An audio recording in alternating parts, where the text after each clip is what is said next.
Liverpool, they're hosting Arsenal. It's the game of the week. These are two teams at the very top of the table. Arsenal number 1, Liverpool number 2. A tale of two teams as well, kind of coming into this.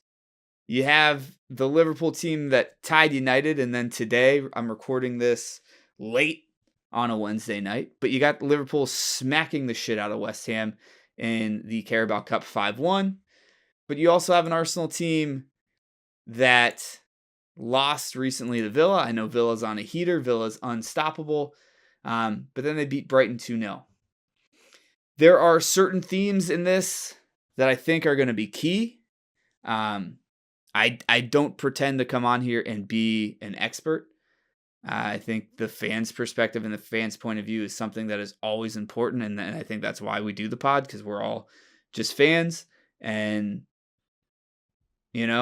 I think how this game will unfold is going to be really important in the first 20 minutes. I think there's going to be a dip in the middle like there always is. I feel like this season, just going back and thinking about the City game with Liverpool, Liverpool does a really great job of kind of taking the air out of certain games, big games. I think Klopp is really, really good at drilling his team when they're playing a City, when they're playing an Arsenal, Man United even. I think that happened and then they just weren't able to capitalize. But they're really good at making sure they're hyper-focused and making sure that you as a opponent are hyper-focused as well. So much to the point that you're dribbling the ball, there's 5 minutes into the game, whatever, and you look up and there's 45 minutes and not much has happened. Like they are masters this season, I feel like, honestly, at not making a mistake or giving up a goal. And I'm sure Michael could come on here and tell me how big of an idiot I am for thinking that. But just watching the Liverpool games I have, and they're going up against Arsenal, who, if we're being honest, was the Man City defense we thought we had and were promised at the beginning of the year.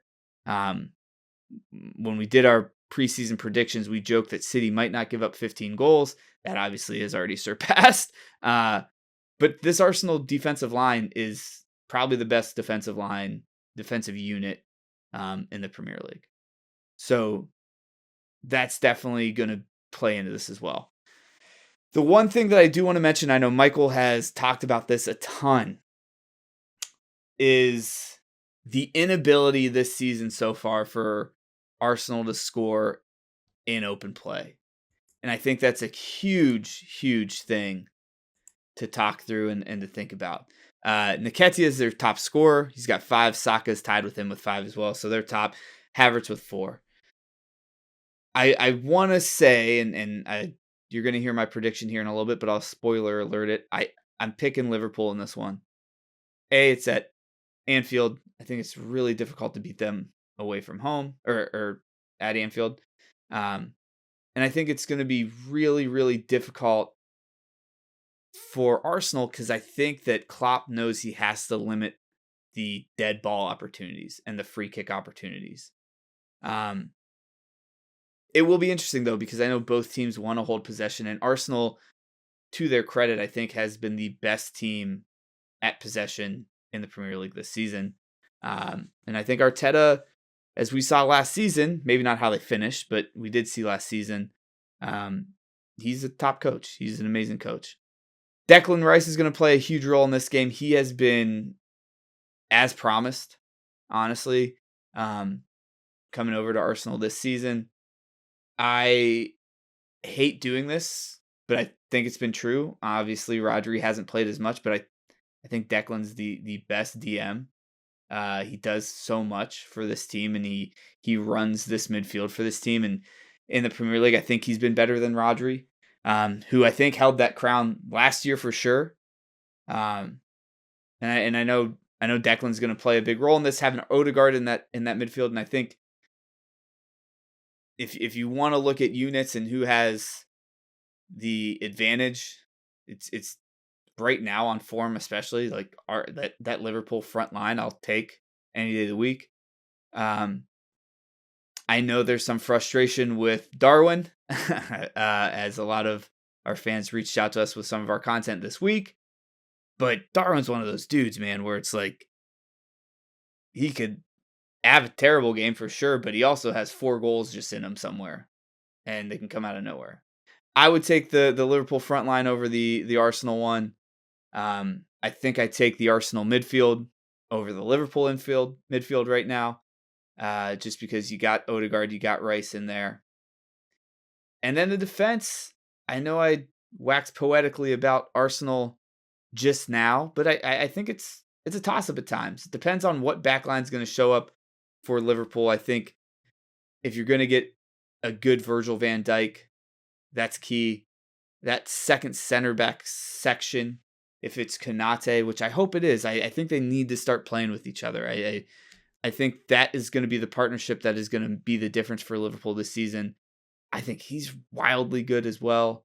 And can Liverpool shut down Arsenal on the wings? I think is another question that we have to think about and think through. And you know that Trent's going to enter the midfield as well. You know that he's going to drift away from the sideline. Can they limit the mistakes on that side and limit the mistakes in a way that you're not giving free kicks and dead ball kicks that can go into the box? And like we just said, that's how Arsenal score. So again, this is not, it's tough to do analysis like this when you're the only person on the pod and you can't bounce ideas off of people. But I know the sections of the pitch I'm looking at are going to be the Arsenal offensive wing. Is Liverpool able to recover back? Are they able to limit mistakes? Are they not going to give up chances to Saka? And then the midfield as well. You're expecting Arsenal to dominate the midfield. But just recently you've had some bad games with Szoboszlai. Don't count out how Klopp sets a midfield up to not get overrun. I think that's something that he's actually very good at. And I know that they've had an overhaul in the midfield. I want to go back in here and see if McAllister is fit to play or not. And nope, it looks like late December. So, you're hoping that Klopp has a plan for the midfield because I think that's where they're going to get hurt the most. And then there's a good chance that Liverpool are going to sneak a goal where you're not expecting it because Salah is still Salah. As much as a couple episodes ago, I wanted to maybe start the rumor that he's slowing down. And sure, the last game against United, I think we all were like, oh, what's going on with him? He could have 3 bad games in a row, and then next thing you know, he has a hat trick against someone, and his shirt's popped off, and he's showing off the chiseled nips to the Anfield crowd. I think Anfield's going to play a big role in this. I know that Jurgen even mentioned, he's like, hey, if you're planning on being quiet, give your ticket away. And I think that this will be a huge test for both teams, obviously. I think Liverpool think they have a really great shot to win it this year, as does Arsenal. And I think last year, Arsenal's still trying to exercise some of the demons of the downfall that they had at the end of the year. And I think this, a win, I don't think a draw. I think a win at Anfield is how you do it. I think both teams probably would be satisfied with the draw. You're going to give up some runway, and Villa would have a chance to go top of the league if they win. But I do think an Arsenal win at Anfield would be an exclamation point on this season for them, and I think that they would become the team getting chased. I think Michael and I especially, I know Dylan picked them to win it this year, but Michael and I especially are very hesitant to say that they're the top dog, they're the leader in the clubhouse. And I think for me, as always, you got to prove it, you got to get it done. I'm doubting Thomas type of thing, but I do think if they have the ability and they are able to pull off a win at Anfield, they become top dog in this league, no doubt. So with that said, my prediction for this game, I'm going to have Liverpool win. And I think it's going to be a 2-1 dub. How I see this playing out, I actually think Arsenal goes up 1-0 in the first half. And either Liverpool gets one right before half or Liverpool gets one less than 10 minutes in the second half to tie it up. And then you get another classic in Anfield with a goal post 85th minute from Liverpool. They get all 3 points. And I think, too, for them, to have the top of the table team come into Anfield and to get a win, it'll be a exclamation point for them. And, whoever wins this one is, and this is a duh comment because they're going to be top of the table, whoever wins this one truly is the leader in the Prem for this season and the ones that need to be chased down by whatever team is hoping to win it. So I got Liverpool 2-1 winning this one. But let's hear from all the other guys. Let's bring them back in. Let's get our predictions in for this weekend in the Premier League and some bets from Dylan. Before we do that, if you are listening to this and you're a subscriber, thank you. Leave us a comment, give us a like. If you're not a subscriber, subscribe to the YouTube, subscribe to wherever you get your podcasts. We have an episode a week. Sometimes we have 2. We'd love to engage with you guys. If you like what you're listening, please show us some love back. Let's get into the predictions with the boys.